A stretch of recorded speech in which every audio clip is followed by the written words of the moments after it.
Welcome to Penrose Learning, where we make understanding easy. You will enable the core tools first so you can hear and control the iPhone. Open Settings, tap Accessibility, and turn VoiceOver on.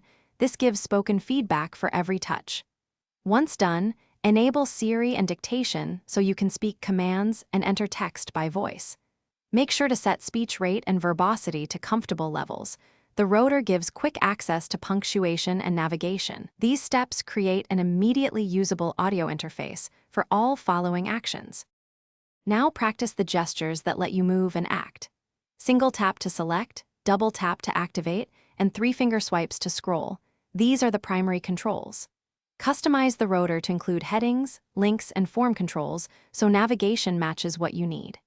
Pair a Bluetooth Braille display if you use one, and adjust haptic and audio routing for earbuds or speakers. Doing this makes apps and web pages faster to explore and reduces repetitive corrections. Finish by practicing real tasks. Call, send messages, read email, and navigate maps while watching VoiceOver Focus announcements.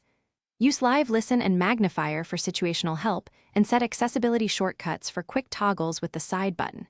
If VoiceOver becomes slow or reads oddly, reboot the phone, toggle VoiceOver off and on, and ensure iOS is updated. These fixes resolve most glitches.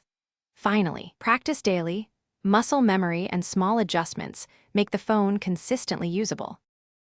Thanks for watching. If this was helpful, leave a like and consider subscribing. See you next time.